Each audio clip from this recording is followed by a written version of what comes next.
Testing. Okay, it works.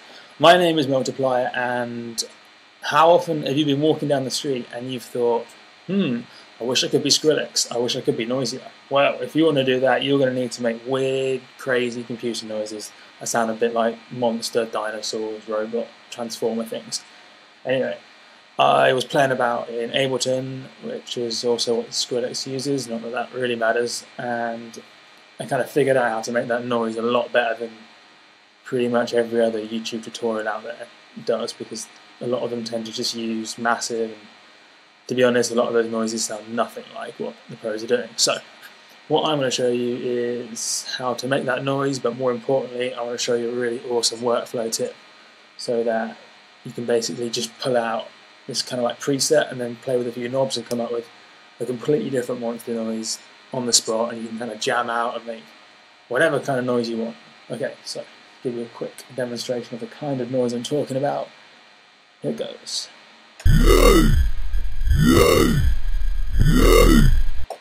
Sounds pretty cool. You can kind of imagine just a quick yo, like in one of Skrillex's tracks, or a Noisia track, or anything like that. But the cool thing is, where's my mouse? Okay, it's over here. Here's the mouse. What I've done is I basically got all the sound stuff in a preset in a group in Ableton. I think it's called a group. And these 8 buttons or knobs, I think they're twiddly things, are the really important bit. And what they basically do is these 8 things control how the sound sounds like. So you just play around with these and you get a completely different sound, but it all still sounds a lot like a monster, and that's the really cool bit, because you can save this entire group as a preset, which I've called mean ass monster synth noise fully mapped, and then just drag it out and make a cool noise on the spot. Anyway, yeah, the cool part is I can plug in my MIDI controller that I'm using an APC40, not that it matters, but basically I've been mapping these 8 important knobs to real knobs in real life, so I can set just a straight note playing for 32 bars there, and then have both hands to play around with these things and come up with cool patterns and noises, and it's just really cool. So to show you what I've done, I will show you. Okay, what I've done is I've got an operator, and that is one of the synths that comes with one of the more advanced Ableton packages. I'm not really sure which it comes in because I just got the most expensive one. Don't ask me how, I'm not allowed to tell you. And yeah, it's just a really awesome synth. And these settings here, basically, I don't know why they work, but they do. So if I show you each one, you can kind of copy it if you want, but I haven't strayed too far from the presets. So we start at the bottom right. I think all I did was click this kind of backwards L shape, which means, it doesn't really matter what it means, but I'll tell you, it means the bottom yellow is just sending noises from that oscillator thing, and then the green is sending noises, but the green is getting acted on by the light blue, and I haven't used D, so it doesn't matter. So basically that sends noises, but that modulates that one. Okay. And tone 50% just because it sounds okay. Volume doesn't matter. Transpose, I've actually mapped it to one of my cool buttons. Spread 100% just because it sounds a bit wider.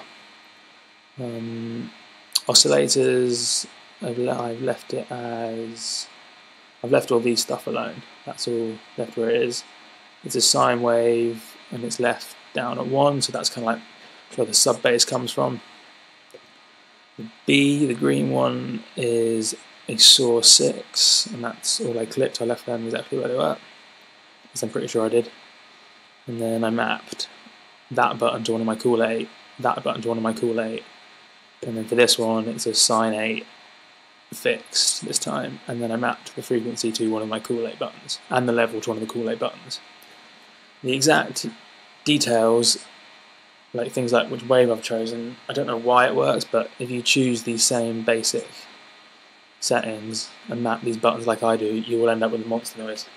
And yeah, that's pretty much why I've chosen those what I did. And you only need the filter, so I think it's a low SVF, can't even remember, I think it's a low pass filter, and then frequency I left it at 79 Hz and res at 8.48. That's probably worth telling you now. You don't have to have the settings exactly the same as me, but if you have them pretty close, you'll end up with the monster noise. And then the LFO is a sine wave with the rate and the amount mapped to buttons, and importantly, the re-trigger button is clicked. So every time you trigger a clip, it re-triggers the LFO. And even more importantly, is the destination. Because normally people map the LFOs to the filter, and that's how you get the dubstep wobbles.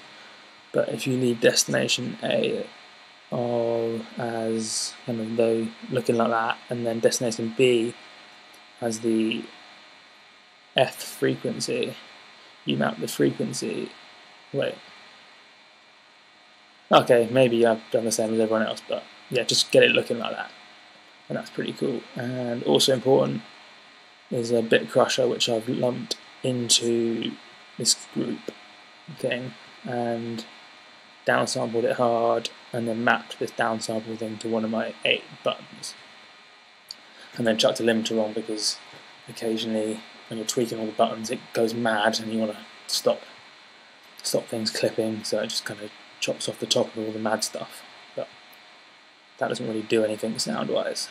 Okay, so I've talked a lot of ramble, but what you need to get from this is I've got an operator, I found some settings that sound cool, and then I've mapped a bunch of parameter buttons to these 8 things, so that I can play around with these 8 things with a MIDI controller and kind of come up with cool noises on the spot.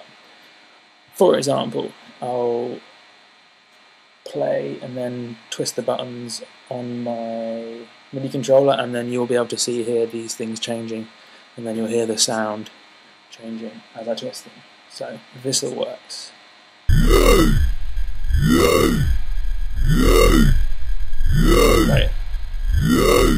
Wait, so first of all you need to click here if you want my MIDI controller to work. Okay.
Okay, you see I've been playing around with these things and the noise changes.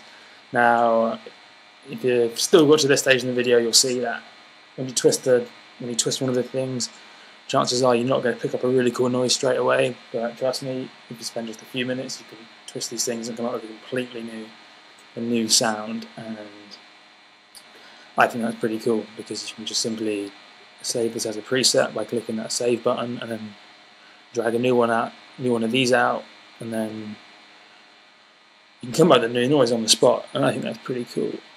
And And yeah, it sounds quite mean and monstery, and although the noise isn't exactly a new noise because it's been done quite a lot of people still don't know how to do it, and it's kind of annoying when YouTube tutorial videos just pretend to be making Skrillexy noises when they really don't. So yeah, hopefully I've given you a few ideas. If not, well, your loss, I guess. You've got to this far through the video, and yeah, have fun making computer noises. Sweet. Oh yeah, check me out on Facebook, SoundCloud, Twitter. My name is Multiplier, and if you follow me or subscribe to my channel or whatever, you'll get all my latest cool stuff. Laters.